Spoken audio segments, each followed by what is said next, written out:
Bapa, terima kasih untuk sesi yang kedua. Biarlah Roh-Mu yang ambil alih otoritas di dalam ruangan ini. Bahkan dalam hati dan pikiran kami, untuk memampukan kami menangkap, mengerti, memahami arti daripada pengurapan yang berulang kali. Tuhan jadikan berkat buat setiap kami. Bapa, terima kasih. Biarlah Engkau yang berajaran. Pakai hamba-Mu untuk memperkatakan apa yang daripada-Mu. Di dalam nama Yesus Tuhan. Amin. Amin. Iya. Tepuk tangannya kurang keras.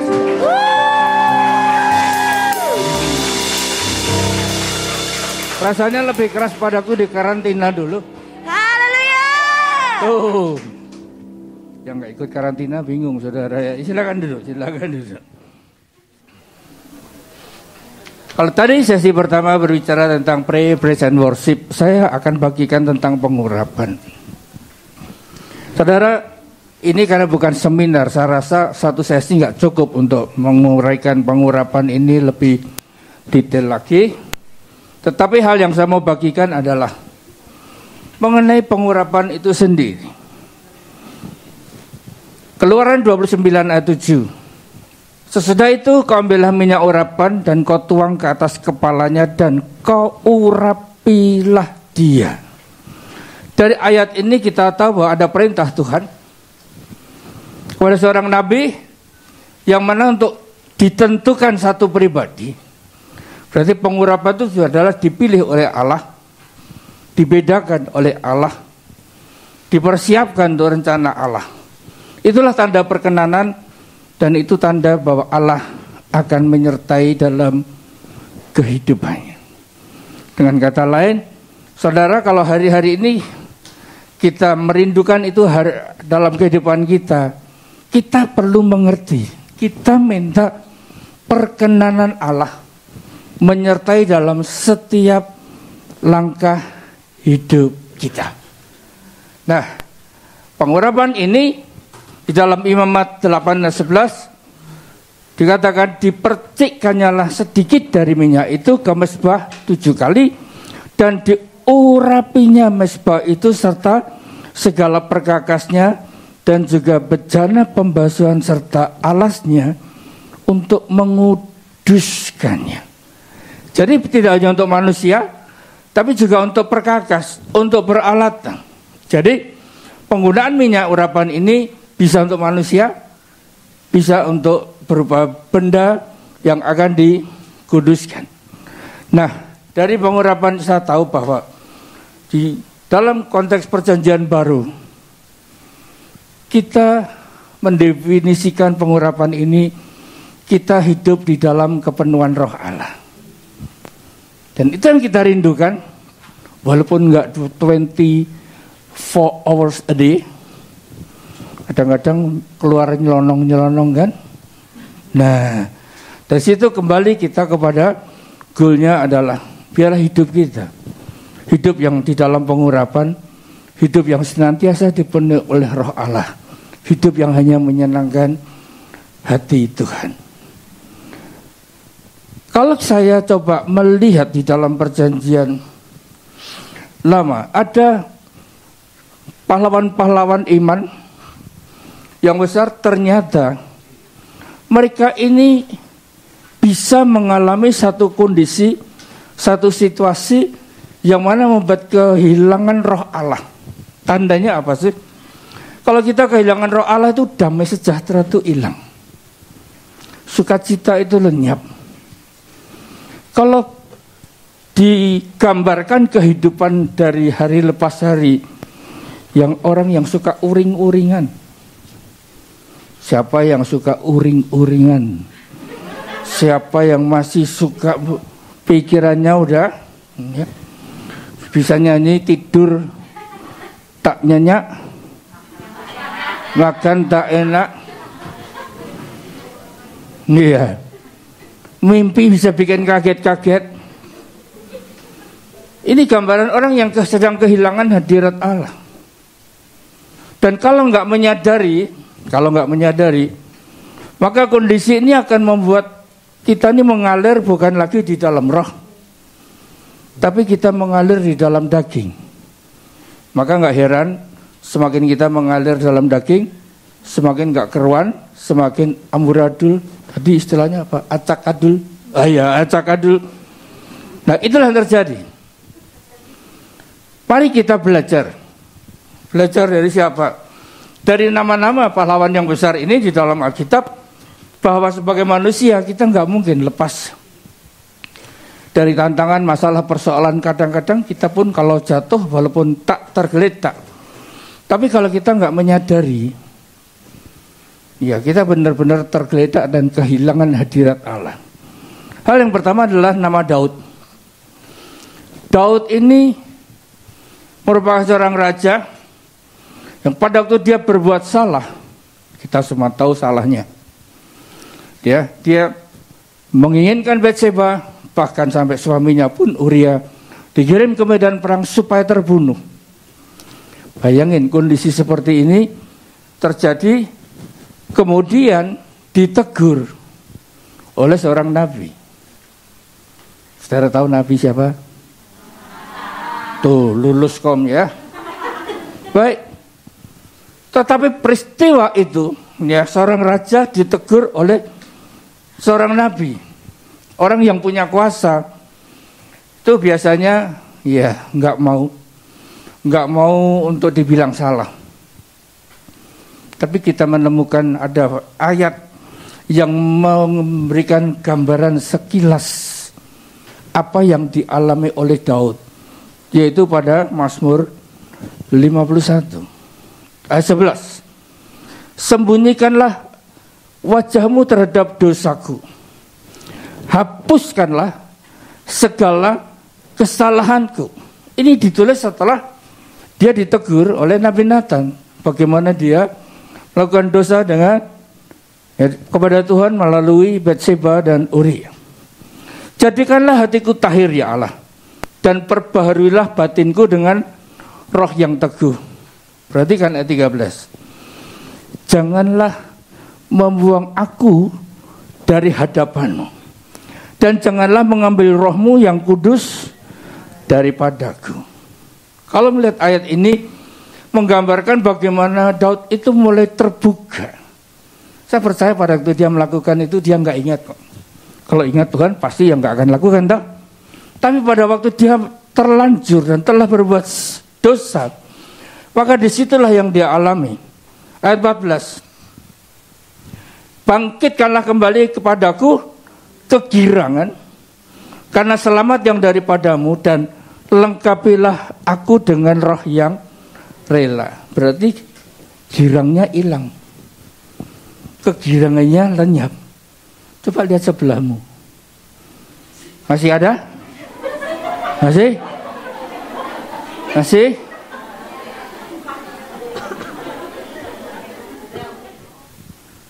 Dan lengkapilah aku dengan roh yang rela. Orang tuh pangkat makin tinggi, gengsinya juga makin tinggi. Padahal di bumi kita mengenal nama presiden kita Indonesia. Bayangin dia diomongin apa saja juga. Bahkan yang terakhir saya dengar istilah begini. Kenapa saya pakai nama dia? Karena dia adalah presiden dan dia memberi contoh kepada rakyatnya walaupun dia bukan orang Kristen. Bayangin, kalau dia aja bisa, kok kita yang berbahasa roh, kok kita yang minta pengurapan roh Allah dalam setiap ibadah, kok kita yang memiliki saat teduh di mana kita rindukan dipenuhi oleh roh Allah, kok nggak bisa? Jawabnya sederhana. Dia tuh sudah berada di tempat paling bawah. Jadi kalau mau dijatuhkan, mau jatuh kemana? Saya jadi ingat, kalian semua itu berada di tempat yang paling bawah. Maaf ya, dalam praktek kenyataan, di dalam rumah, kalian itu berada di paling bawah. Betul, harusnya nggak bisa tersinggung lagi dong. Harusnya... Kalau tersinggung itu karena harga diri tinggi. Coba kalau ada orang bertanya, berapa harganya gua beli? Dari cerita ini kita bisa bayangin Daud itu kayak apa. Kalau dia sebagai raja dengan otoritasnya, dia bisa perintahkan untuk tangkap itu Nabi Nathan. Kalau perlu disembunyikan, diberi hukuman seumur hidup. Dan lenyaplah berita itu. Tapi enggak. Dia ngerti. Sehingga berikanlah kepadaku roh yang rela, artinya untuk dia memahami hidupnya itu hanya di bawah tangan Tuhan. Dan ternyata dari perikop ini ayat yang ke-15, maka aku akan mengajarkan jalanmu kepada orang-orang yang melakukan pelanggaran, supaya orang-orang berdosa berbalik kepadamu. Jadi apapun yang kita terima, yang kita alami, yang kita nikmati dalam hidup ini, Tuhan tuh punya rencana. Suatu hari kelak pengalaman kita itu dipakai untuk mengajar. Ini kan tahun pemuridan. Nah, kalau kalian tidak pernah mengalami, apa yang bisa kita bagikan? Dari keadaan seperti ini, kita tahu bahwa Daud pun pernah mengalami peristiwa di dalam hidupnya, di mana dia kehilangan hadirat Allah. Bahkan Nabi Elia, kalau saya bayangin, berapa ratus itu Nabi Baal yang disembelih. Tuh, boleh bingung kan? Ternyata Nabi yang luar biasa gagah perkasa di Gunung Karmel, dia bisa menyembelih 450 Nabi Baal ini. Sama perempuan takut. Memang perempuan itu ada yang bisa menakutkan semua. Ya, ya, betul. Coba baca di Alkitab. Gara-gara ada perempuan namanya Isabel, dia ngancam, begitu ngancam, stres itu. Ini menggambarkan kegirangan, gairah, sukacita yang ada di dalam hidupnya. Kepercayaannya kepada Allah jadi goyah. Jadi kalau seandainya saudara ada yang alami, saudara bisa memingkirin, Nabi Elia aja ya sama loh Tuhan, masa aku nggak boleh? Boleh, tapi cepat balik. Jangan berlama-lama di situ kan. Apalagi kita melihat pada Yeremia 1 ayat 4. Firman Tuhan kepadaku bunyinya, sebelum, ayat yang kelima, aku membentuk engkau dalam rahim ibumu, aku telah mengenal engkau, dan sebelum kau keluar dari kandungan, aku telah menguduskan engkau, aku telah menetapkan engkau menjadi. Nah, itu kan buat Nabi Yeremia. Kalau sudah dipilih, semenjak dari dalam kandungan ibu kita, nggak bisa lari lah saudara. Mungkin saudara dipilihnya baru waktu sedang di Hong Kong. Di Indonesia nggak kenal Tuhan kan, baru di sini kenal. Nah, berarti gambaran semacam ini menggambarkan kalau Allah sendiri yang memberikan pernyataan dipilih, kita nggak bisa lari kok. Yang Nabi itu pun juga pernah mengalami stres, tahu kan? Nabi Yeremia itu hanya boleh memperkatakan apa yang Tuhan taruh di dalam lidahnya. Dia tidak boleh ngomong yang lain, dan selalu ngomongnya itu memberikan peringatan pada bangsa Israel. Jadi musuhnya banyak. Saudara pernah dimusuhi satu kul? Ya kalau satu kul nggak suka sama saudara, stres kan? Langsung Facebooknya berkata, aku mau pindah. Mbokku ndak perhatian sama aku gitu kan? Lu kok ketawa? Enggak apa-apa. Oh, Yeremia aja juga pernah ngalami kok. Tapi sayangnya adalah Yeremia itu yang dilawan Tuhan, nggak mungkin menang. Jadi jangan ngelawan Tuhan ya. Ngelawan gembala bisa pindah kul kan? Lo kan di GB ini kalau anggota kul mau pindah kemana aja silakan lah, mau pindah lah. Ya kalau sudah terlanjur masuk, Masa keluarnya nggak pamit? Ya pamit lah. Ya, pindah silakan, toh satu rumah, betul kan, satu rumah. Nah, jadi sesungguhnya mereka-mereka nama-nama besar ini sangat-sangat membutuhkan akan hadirat Tuhan dan kepenuhan Roh Allah. Yeremia 20 ayat 9. Tetapi apabila aku berpikir, aku tidak mau mengingat dia dan tak mau mengucapkan firman lagi demi namanya, maka dalam hatiku ada sesuatu yang seperti api yang menyala-nyala, terkurung dalam tulang-tulangku. Aku berlelah-lelah untuk menahannya, tetapi aku nggak sanggup.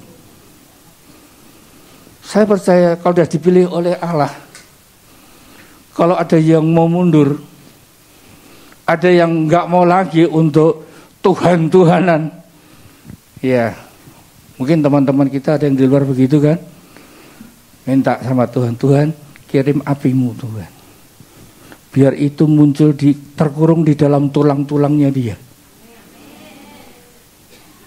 Kalau tulang-tulangnya dia kan amin. Kalau tulang-tulang kita sendiri,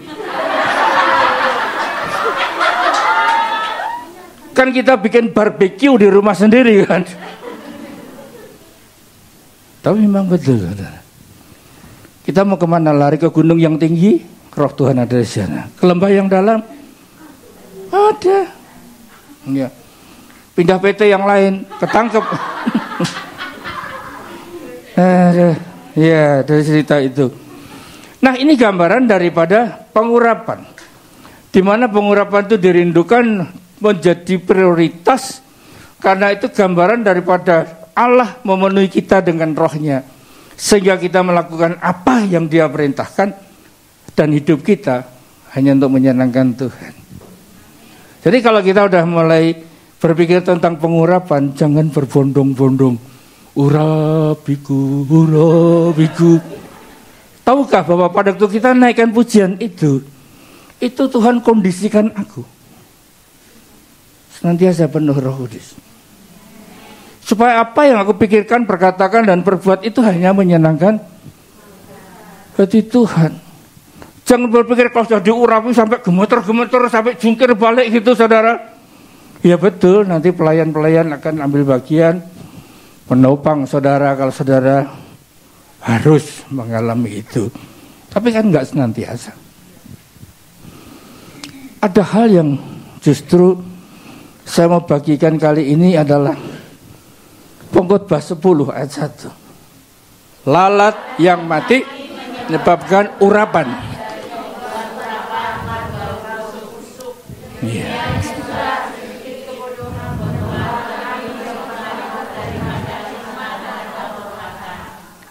Dari ayat ini saya coba renungkan.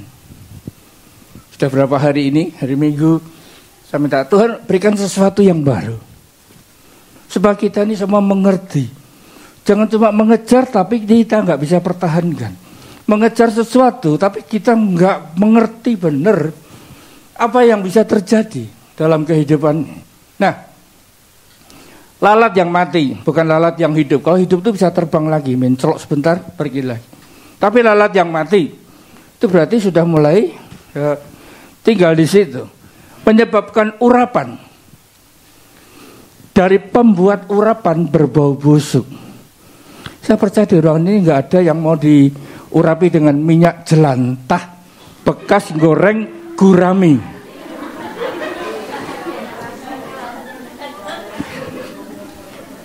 Sederhana ya, baunya, wah, kemana-mana. Apa maksudnya di sini? Ternyata bagian yang berikutnya itu memberikan gambaran. Demikian juga sedikit kebodohan. Sedikit. Tapi bodoh lebih berpengaruh daripada hikmat dan kehormatan. Dari dasar ayat ini saya coba renungin terus. Sampai tadi pagi pun juga bangun masih terus merenungkan itu. Tuhan, apa yang Tuhan mau berbicara tentang kebodohan. Ayat yang kedua, hati orang berhikmat menuju ke kanan, tapi hati orang bodoh ke kiri, berarti bertolak belakang. Orang berhikmat, gambaran orang yang senantiasa berjalan dengan kebenaran firman. Tapi ini maunya ke kiri. Berarti ada orang-orang bodoh itu ya muncul dalam kehidupan orang-orang percaya juga ada. Jangan dipikir bahwa orang percaya itu semuanya berhikmat. Ada orang percaya yang enggak berhikmat. Ceplas. Kalau ngomong, kalau ditegur, bener kok aku. Pernah lihat orang model gitu? Pernah? Coba yang pernah angkat tangan. Tuh nggak berani kan? Tuh nggak berani kan? Tentang bodoh ini saya bagikan sedikit saja. Amsal 18 ayat 13. Jikalau seseorang memberi jawab sebelum mendengar, itulah kebodohan dan kecelaannya. Memberi jawab sebelum mendengar itu artinya enggak klarifikasi. Ada orang yang model begini, begitu dengar berita langsung pikirannya berasum. Oh, yang ngerti juga. Jikalau seorang memberi jawab sebelum mendengar, itulah kebodohan dan kecelaannya. Oleh karena itu, ayat 22, pasal 22 ayat 15. Kebodohan melekat pada hati orang muda. Hati orang muda. Tetapi tongkat didikan akan mengusir itu daripadanya. Berarti untuk mengusir kebodohan itu pakai tongkat didikan. Ya tentunya siapa yang di atasnya, saudara. Nah, Amsal 26 ayat 4. Jangan menjawab orang bebal menurut kebodohannya, supaya engkau sendiri ya menjadi sama. Supaya jangan engkau sendiri menjadi sama dengan dia. Kalau ketemu orang bebal yang ikuti akan kebodohannya, saudara ngeyel pun nanti saudara jadi ikut-ikutan bebal. Ada satu ayat lagi saya nggak ungkapkan. Lebih baik bertemu dengan beruang betina yang memiliki anak daripada tuh perempuan belum.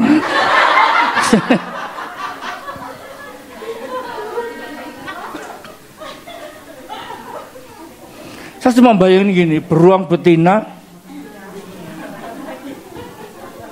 lebih baik daripada orang bodoh. Saya bayangin ayam aja punya anak kecil-kecil aja dideketi. Wah, anjing aja punya anak. Kita mendekat kalau bukan tuannya, wah, gitu kan. Ini beruang. Saudara pernah lihat beruang? Saudara sekarang beruang.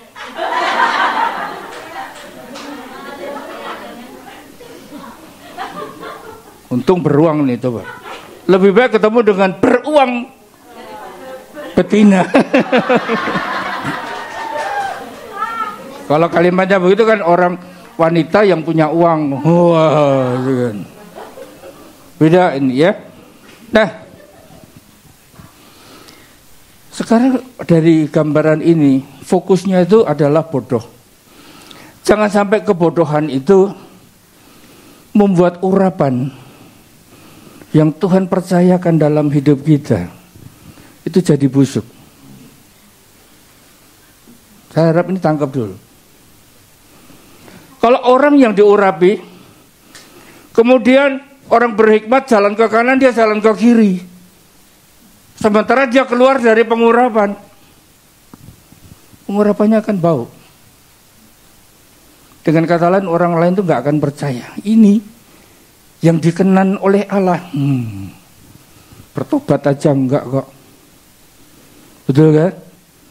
Jadi contoh yang paling jelas pada waktu saya renungkan ini namanya adalah Saul. Saul itu waktu dipilih menjadi raja, Allah itu menyuruh Nabi Samuel berkata, ini orang yang aku pilih, urapilah dia. Itu gara-gara bangsa Israel mengendaki seorang raja. Dan Allah menuntun Nabi Samuel untuk mengurapi Saul. Tetapi pilihan Allah ini yang telah diurapi ini, kita semua tahu banyak melakukan kebodohan. Renungin sejenak, masih ingat? Pada waktu berperang dengan bangsa Filistin, disuruh menghabiskan semuanya, tapi rajanya gak dibunuh. Raja Agag itu masih dibiarkan hidup. Seluruh kambing domba yang bagus-bagus, tuh.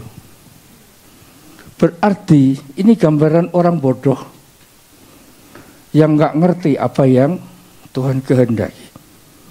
Sehingga pada kondisi yang semacam itu, saya temukan berikutnya, pasal-pasal itu berurut, bahwa roh Tuhan itu undur daripada Saul. Jangan nakut-nakutin loh ya. Kalau saudara terus bodoh, walaupun nanti keluar dari sini diurapi, burung. Sudah kinclong belum mukaku? Aku habis terima pengurapan. Tapi kalau keluar jadi orang bodoh, kalau sampai roh Tuhan itu undur, roh Tuhan undur dari Saul, maka yang terjadi sering diganggu roh jahat. Harusnya kan roh jahat takut sama kita toh, tapi malah sering diganggu. Dan sehingga membuat Saul akhirnya minta kepada Isai, anakmu yang pintar main kecapi, suruh datang sini. Kita menemukan bagaimana Daud itu diminta untuk datang ke rumah Saul, sehingga pada waktu Saul diganggu roh jahat, Daud main kecapi. Ini gambaran bahwa apa yang ada pada diri Daud itu ternyata ada penyertaan Tuhan sampai membuat roh jahat itu menjauh daripada Saul. Tetapi kenapa pada akhirnya nama Saul ini malah akhirnya begitu mengenaskan? Kita semua tahu Saul itu mati atas pedangnya sendiri. Raja Israel itu nggak ingin sampai dia mati dibunuh sama musuh, maka dia akhirnya membunuh. Dia menjatuhkan diri ke pedang. Nah, kenapa? Karena tercatat bahwa tidak hanya kesalahan-kesalahan itu, dia nggak bertobat, dia nggak berubah, tapi dia membenci Daud sampai pada akhir hidupnya. Membenci ini kebodohan. Setuju? Ampunilah. Ya, jadi kebodohan ini gambaran kehidupan orang walaupun dipilih oleh Allah, walaupun diurapi dengan minyak urapan. Tapi kalau menyimpan kebodohan, ingat, urapan itu jadi membusuk. Sekarang kebodohan apa yang sedang kita lewati dalam hidup ini? Masih utang terus? Janganlah engkau berhutang, ya. Nah, saudara hidup terus dalam dosa, ditegur, dosa ikut campur. It is not your business, you know.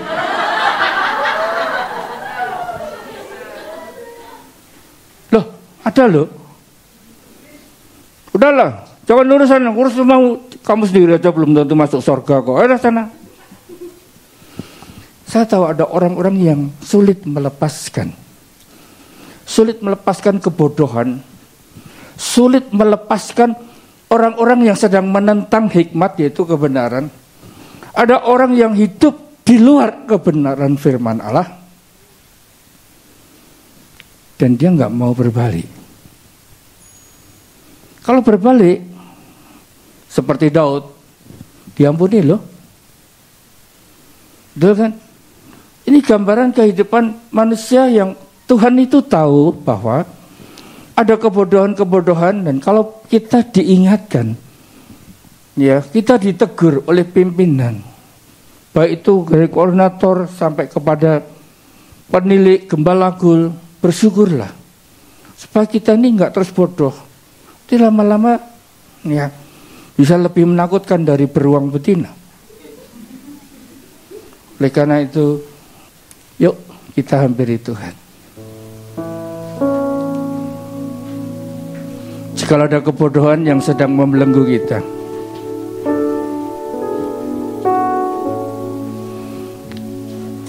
janganlah nikmati itu, berbaliklah. Saul ini menjadi gambaran yang amat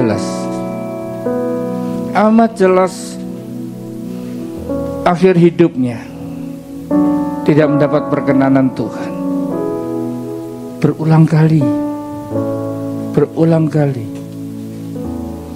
dia melanggar firman Tuhan. Berulang kali dia berjalan tidak searah dengan hikmat. Bahkan tercatat dia kepengen ketemu roh Elia, dan dia cari dukun yang ada di Endor. Saudara, kita nggak luput dari kelemahan kita, tapi mari berbaliklah. Mungkin kau sedang benci, kebencianmu itu sampai hari ini pun juga belum tuntas. Kalau itu dibiarkan, itu akan membuat urapan yang kita terima itu akan menjadi busuk. Jangan biarkan itu berlarut-larut. Kau sedang kecewa, minta ampun sama Tuhan. Kalau perlu bereskan segera. Sebelum saudara terima pengurapan hari ini, dan akan membawa hidup kita sepenuhnya dalam kendali daripada Allah kita. Semua siap? Yuk berdoa. Masing-masing bereskan dulu sebelum kita masuk dalam pengurapan. Nama takarala masih. Oh namasih. Narala masih.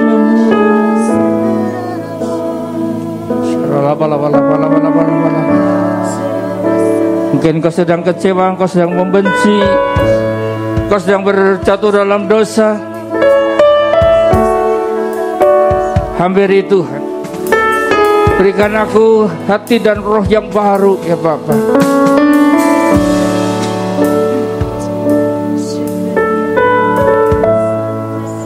Roh yang taat hanya kepada Tuhan. Senara lama-lama tak kaya, senara lama senabu, senara lama, senara lama senabu. Haleluya, haleluya.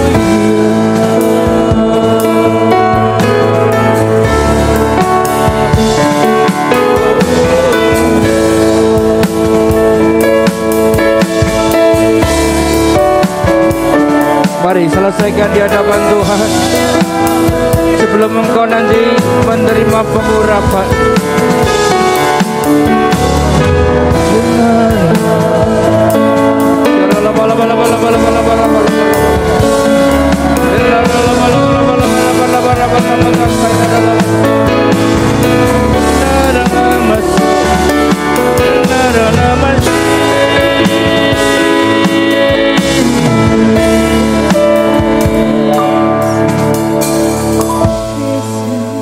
yang sudah menyelesaikan dengan Tuhan, dengan perlahan kau bangkit berdiri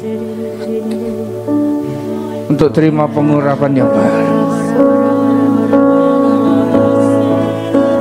Yang belum selesai tetaplah duduk. Bereskan dengan Tuhan. Senamata kaya kami rindu, kami rindu jamahanmu Tuhan,